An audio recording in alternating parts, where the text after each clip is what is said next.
Wednesday, October 18th, 2023, Maneco 64, home of alternative economics and contrarian views. Today we're going to look at the banks. I don't think the banks are out of the woods. The crisis we had in March was just a precursor or an appetizer, so to speak. And so that's what we're going to look at today, and how actually that could be covered up, kind of, because of the current geopolitical crisis. Before I do, though, I'd like to say it's great to be back. I had a great time with my nephew and his friend. We played golf every day. I hadn't played that much golf for 6 straight days since I was a teenager, I think. But it's really good to be back home and speaking to you from home, and with Rudy as well. Rudy's doing great. We've been out already today. And before we move back into business, into the banks, just wanted to say that yesterday when I boarded the plane in Antalya, EasyJet flight, I was near the front of the plane, row 3. And so I was one of the first ones to get in. In Turkey, when they board, they just let everyone in. They don't go by seat numbers or anything.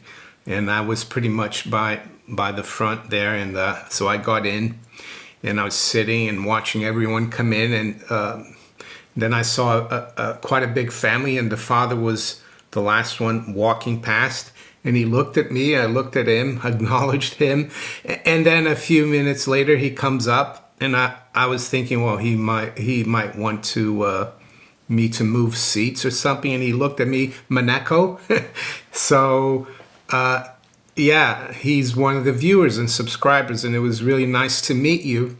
I didn't get your name because they're trying to get everyone in the plane to take off. And we were supposed to have met afterwards when we came off the plane in Gatwick, but we didn't. And I'm sorry we didn't meet. But it was great to see someone on that plane from Turkey that is a viewer of the channel. So there you go. And all the best to you anyway, and your family. So I recently saw, because when I was on holiday, I did look at a few things, but not as much. I guess we do need a break sometimes from things. But there was an interesting story that I saw, and I found it this morning. And it came out in the beginning of October, around October 9th. So not that long ago. And it was an article written by a guy called Paul Graham for American Banker. And the website, I think, is americanbanker.com. There's a paywall to it, so I've been able to put it on archive.ph. Unfortunately, I won't be able to put a link on YouTube for this article, but because YouTube is they've stopped that. But it says, BankThink. U.S. banks need TARP 2.0, a trapped asset relief program. And if you remember well, TARP was a troubled asset relief program. And I'll quickly go through the beginning of this article. I'm not going to go through the whole thing, but suffice it to say, this guy is saying that the banks couldn't see that the Fed was going to raise rates so much. They couldn't see inflation coming. It was totally not their fault that they're sitting on so much losses, especially the ones that are held to maturity. And that's stopping them from really lending more. It's stopping them from, getting things going. But let's start here. It says U.S. banks need a new version of the Troubled Asset Relief Program to help address a problem that many currently have that is arguably not of their own making and was difficult for them to anticipate. Well, this is rubbish in my opinion, because These banks were buying these assets when rates were below 1%. It's crazy. Why would you want to buy bonds for less than 1%? I didn't buy any. Anyway, let's continue. As of June 30th, 2023, U.S. banks had nearly $560 billion in unrealized losses on their investment securities portfolios, driven by the Fed's cumulative 525 basis point rate increase since March 2022. Over 90% of those unrealized losses reside in 289 banks, each carrying 100 million or more. Those investment securities represent trapped assets for those institutions, as they have no choice but to continue to hold them, as selling them would almost certainly require raising additional equity. It was Silicon Valley Bank's announcement that it needed to raise equity after selling securities at a loss that led to a run on that bank in March. So why did I say it's so important in the next couple of weeks or next few weeks we could have more banking troubles? Well, because the FDIC releases its, I think it's the Q3 results, their quarterly report, in the beginning of November. That's when they release it. And even though there are people now making forecasts about those held to maturity losses or unrealized losses as well, it's never the same. FDIC has access to all the data from all the banks. And it's interesting that no one really bothered to look at those that much in the past. But I remember interviewing John Titus of Best Evidence in February, and he was looking at that. And I'm going to put a link to that video up in the cards and in the description. And he warned back then, before everything kicked off in March, that no bank was safe. And he was right. And he noticed as well that banks were borrowing from the Federal Home Loan, or even the Federal Home Loan banks. They were borrowing from them because they didn't want to borrow from the Fed, because that would show that they were in trouble. So he noticed all these things. So let's continue. With rising inflation, bank failures, and massive layoffs across multiple sectors, the future of the economy remains uncertain. It's no wonder the central banks have been getting prepared by stockpiling gold. At ITM Trading, we have spent over 27 years building a team of seasoned researchers and analysts who can help you prepare for any financial crisis. Our experts are ready to provide you with proven strategies to safeguard your wealth and assets in the event of an economic downturn or currency reset, which is frankly inevitable. Don't wait until it's too late. Schedule your free gold and silver strategy call by clicking on the link in the description below.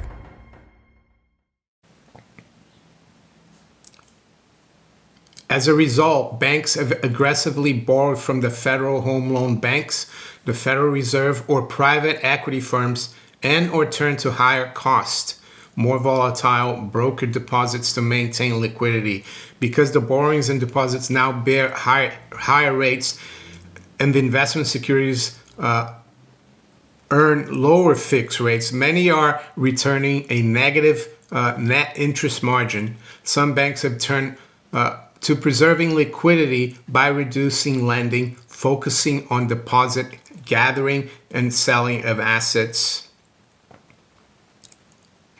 In its recent released draft rules, the FDIC has proposed that large regional banks, those with over 100 billion in assets but below 250 billion, issue 70 billion in new debt to bolster resilience. This proposal would essentially apply to 19 banks. However, the cost of issuing and carrying this new debt is likely to compress net interest margins further at those institutions. The FDIC's proposal also fails to address the challenges facing institutions with assets below 100 billion. There are current 257 banks with assets below 100 billion who hold 3.8 trillion in assets, 3.1 trillion in deposits, and over 900 billion in investment securities. Those 257 banks collectively sitting on roughly 103 billion in unrealized losses on their investment securities. So here it is. What I am proposing is a trapped asset relief program, TARP 2.0, to be initiated that would allow banks to replace existing higher interest rate debt with net interest margin neutral debt. This debt would be secured by the same high quality investment securities that currently secure at least some of their home loan bank, Fed, and private equity borrowings. The interest rate charged would equal the weighted average interest rate earned by the pledged securities. Therefore, the cost of borrowing would be fully offset by the investment's earning. So, to put it in a nutshell, he's basically saying that you, the taxpayer, would have to help bail these banks out to make their balance sheets look better so that they could start lending again. He says, TARP, eventually the Treasury made money from it. But my point is about fairness. This is another bailout, in my opinion. And I think it's probably it could happen. And why do I say that? Well, because things are getting so heated in the Middle East. We've just seen here overnight news. Jordan cancels Biden summit after deadly explosion at Gaza hospital. Fallout from Gaza hospital blast looms over Biden's Tel Aviv trip. Not that I thought Biden could do anything about this, but what I mean here is that things are getting worse in this crisis. And an example of what happens in crises like this was back in 2008 when we had, the original TARP and the major banks were collapsing. All the focus was in that. That was the major crisis.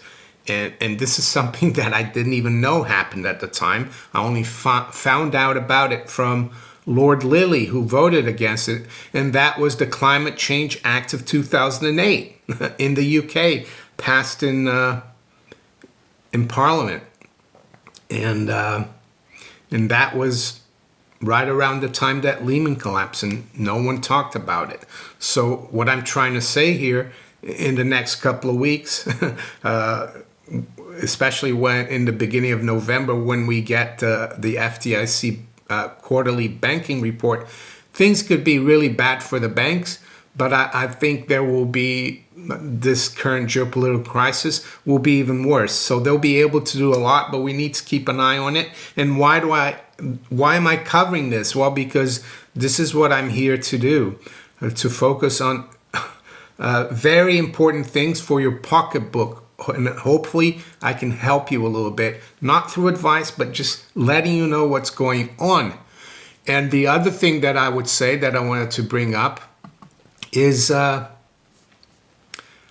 something that many of you have heard about, and that's they call it FASB 56, but it's actually FASAB 56. And what is that?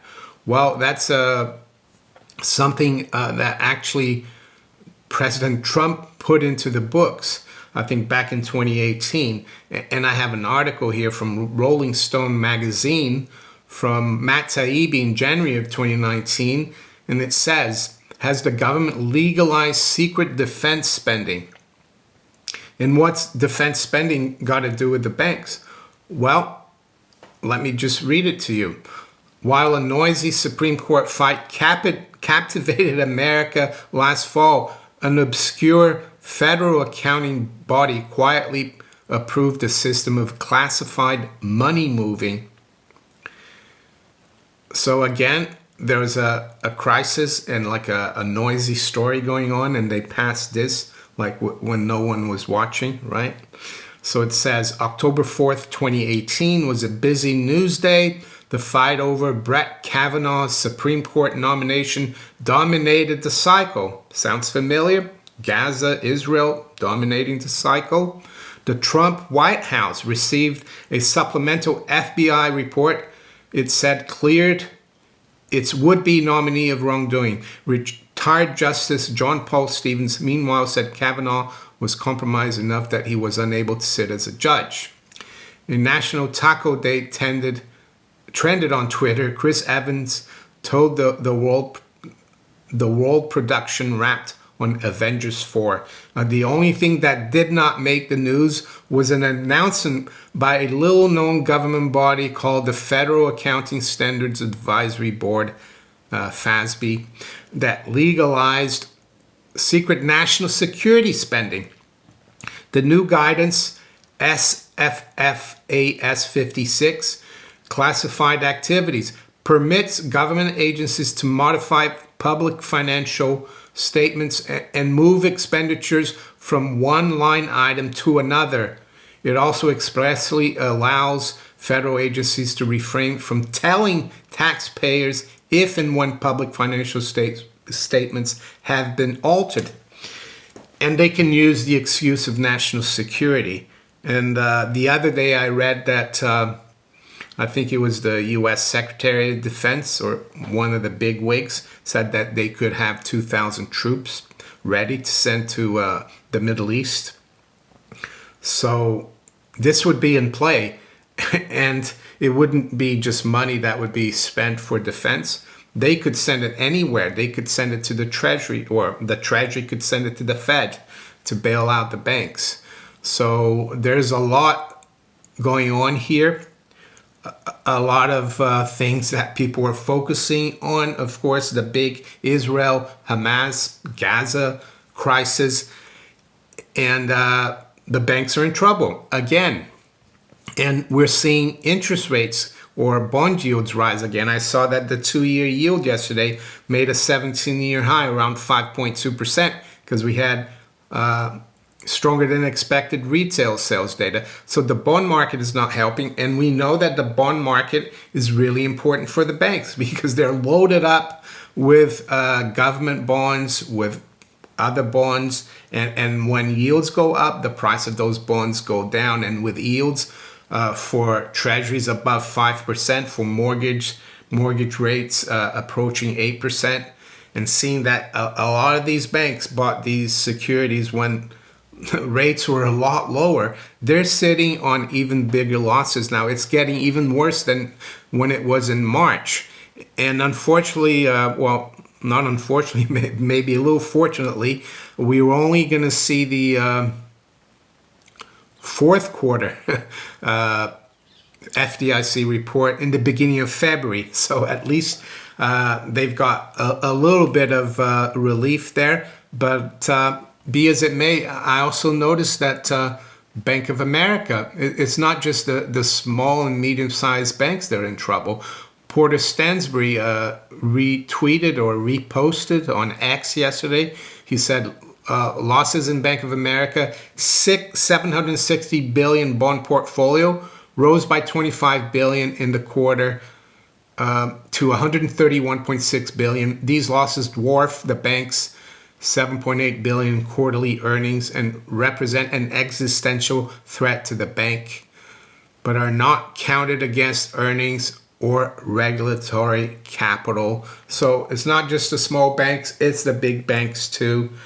So before we look at the markets, just wanted to read a quote here that I got this quote. I had heard of it before, but one of my friends sent it to me overnight, and it says, "There are decades where nothing happens, and there are weeks where decades happen."